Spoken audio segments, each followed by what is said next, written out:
The purpose of the statement of cash flow is to predict future cash flows, evaluate management decisions, determine the ability to pay dividends and interest, and to show the relationship of net income to cash flows.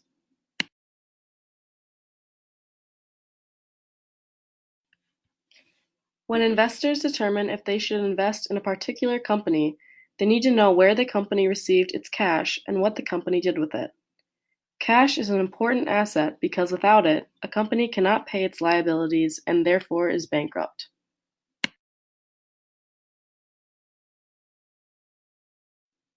Our group was asked to analyze T-Bar-M Camp Inc.'s cash account and to determine why the cash account balance was so low at the end of 2016. In order to determine this, we followed the procedure every investor uses to determine the same. First, construct the cash flow statement. Then, determine which business activities result in the greatest cash receipts and payments. Finally, look at the company's net income and cash balance change that help to recognize a company in good financial position versus a company in bad financial position.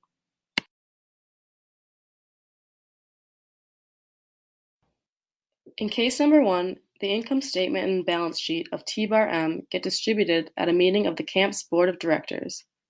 The results show record profit. However, the fundamental question is raised. Why is cash balance so low?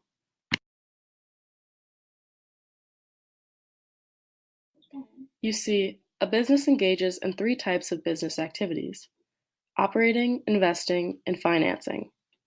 A successful business generates most of its cash from operating activities. There are 2 different ways to format it. The indirect method reconciles from net income to net cash provided by operating activities. The direct method reports all cash receipts and payments from operating activities. It is clear that T-Bar-M used the indirect method, which is most commonly used by businesses. Based on their net cash increase of $35,000, the company should be successful. It is important to note that cash flow can suffer even when income is high. What then is causing negative cash flow?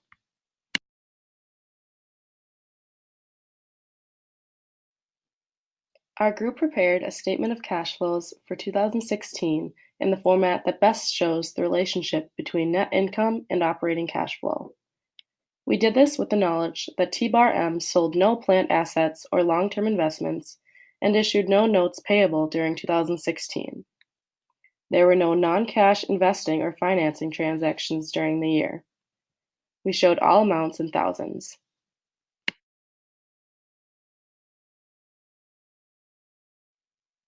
In this particular case, 4 major payments were the cause of low cash balance.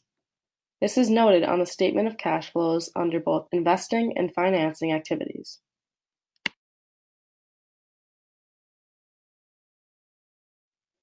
There was a payment of dividends, a purchase of long-term investments, and the 2 largest cash payments, a purchase of property, plant, and equipment of $110,000 and a payment of long-term note payable of $85,000.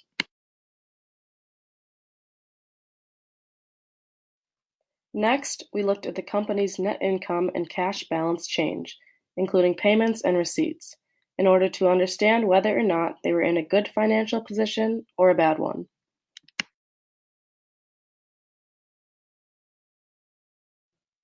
Net decreases in cash aren't necessarily a bad thing. In this case, the net decrease in cash is justifiable because the company used mostly cash for the payment of new inventory, long-term investments, and for the payment of cash dividends. Using cash and retained earnings to finance long-term investments is the least risky form of financing. Not all companies have enough cash or retained earnings to finance investments. If T-Bar-M was struggling, it probably would not be paying cash dividends to its common stockholders.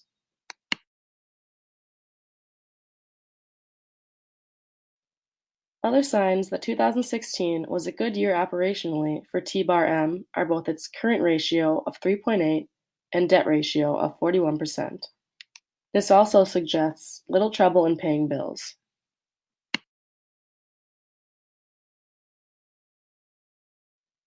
Although the company appears to be in good financial standing at the end of 2016, It would be wise on management's part to watch T-Bar M's spending more closely in 2017 to appear more successful to investors.